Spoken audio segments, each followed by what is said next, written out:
Hello you what's faces and welcome back to another video. In this video I will discuss the ever looming issue of mobile controllers and mobile triggers that mobile gamers are using to get an advantage in games like Pubg Mobile and how this will affect the upcoming COD Mobile. Click the like button if you end up enjoying this video and don't forget to hit the bell button if you choose to subscribe. Before we begin, leave your thoughts on this issue in the comments and let me know if this video changes your mind.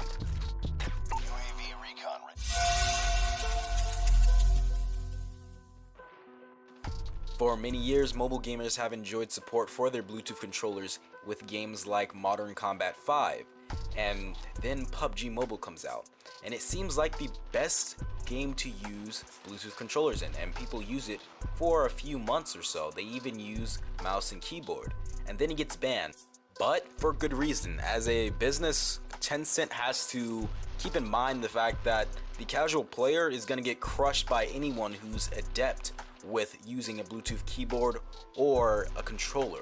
So it's keeping money in their pockets by basically banning the use of Bluetooth keyboards and Bluetooth controllers, because the casual player doesn't just get off of the game and leave, because where the real money is at is getting the casual player. That's why Fortnite is so popular. It became very mainstream and casual. Almost everyone has played a game of Fortnite. Whenever something's banned or there's a roadblock, there's always a person or a group that figures a way around it. And this reminds me of an old post I saw, and under it I commented, "If you can't hack the software, hack the hardware." And the post above was showing a PC player using a magnifying glass to aim better. And that's exactly what has been done with these new on-screen mobile triggers, which in some ways are even better than the Bluetooth counterparts for mobile, because you can quickly interact with the on-screen buttons using your hands. For instance, if there are keys or certain buttons in a particular game that a controller won't be able to accurately toggle, you can just lift your finger up and hit that button with your finger. On top of that, it's hardware, so it doesn't put a strain on players' devices, so even low-end devices can use them.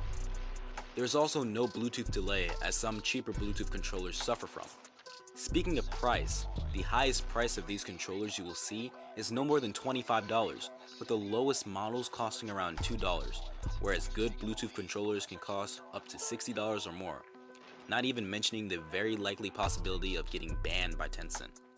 So it's no debate that they will become popular, especially for those who want that console experience. So this brings us to the big question of whether or not it's fair.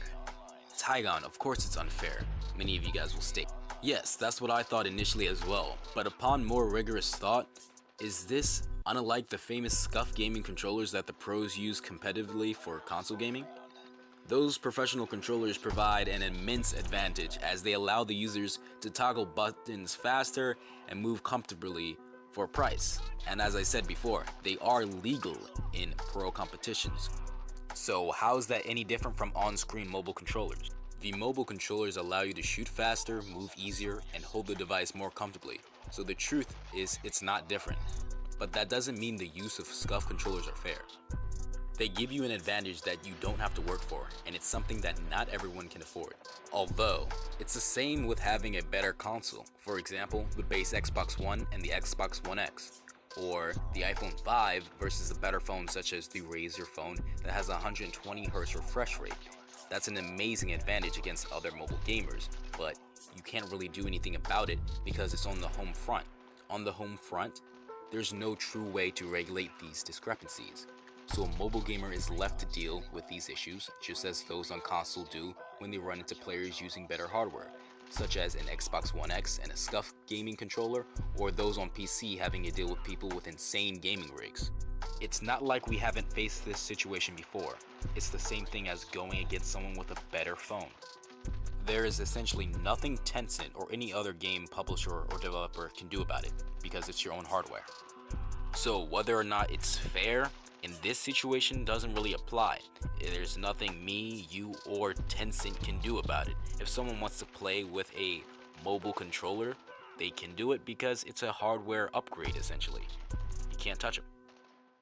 So unless you're trying to play Call of Duty Mobile competitively, you won't really notice it, and even if it does become a problem, then it'll become the new meta. Everyone will have it, and since they only cost about $1, it wouldn't be that much of a problem to go out and get one. But regardless of whether that happens or not, the casual player who's just playing for fun won't have to worry about it. It'll be the same thing as if someone kills them a smidge faster because they have a better connection or a better device. So now that we have established that it will not affect casual players very much, we can now dive into the competitive and YouTube scene. For YouTubers, it really just depends on what the community accepts. For example, there are several players that play on 10-inch iPads that cost a cool $1,000. And as I said in another video, it gives a huge advantage because the screen is several times bigger, you can fit more fingers on your screen, thus being able to move more fluidly, react faster, and see enemies from further away. But the community accepts it. But it's not accepted competitively. In the finals of a PUBG competition, the player is just issued a phone. And so if iPads are not allowed, then most likely mobile on-screen controllers are not either, as they provide just as strong of an advantage.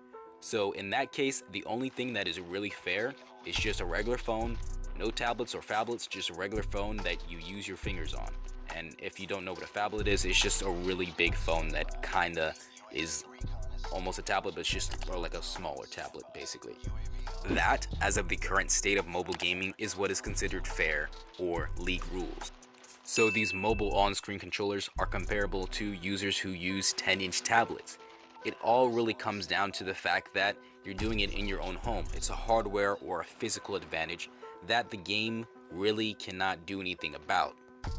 And so as long as you're not playing competitively or you're not playing for clout, then you're basically fine. You can use whatever you want. But once you want to upload those videos or those gameplays to YouTube, people are going to start asking, hey, what is your controller setup? What's your HUD setup? What are you using? And if the community doesn't accept it, then you're out of luck. Me personally, I go by the definition that is given by the PUBG rules, just a phone and your fingers. That's what I consider mobile gaming. Now that definition may very well change in the future, but for now, that's what I and many others consider. A tablet gives a huge unfair advantage. I've explained that in another video, but an analogy I can use for people always saying, well, there's really good phone players too, and that could beat players on tablet. Yes, while that may be true, if they had the option or if they wanted or tried and put their energy, all the energy they put into learning how to become an amazing phone player, into being a tablet player, their skill would increase exponentially. But that's all I have for you today, guys. If you do want to know more about what I said in that tablet video, I'll have a title card. I'll have it at the end of this video and in the description, so you can't miss it. But that brings us to the end of this video. So let me know your thoughts in the comments. What do you think is fair to you? Do you believe you will ever use one of these mobile on-screen controllers? Please leave your thoughts in the comments, as I really feel that this is an interesting discussion and I would like to talk about it in the comments. But that's all, folks, so thanks for checking me out, and if this video did not help you, that's too bad, but I hope I can aid you next time. However, if it did, hit the like button. If you want to see more of my content, subscribe, hit the bell button to get more COD Mobile news, tricks, tips, and gameplays. JayTigon out.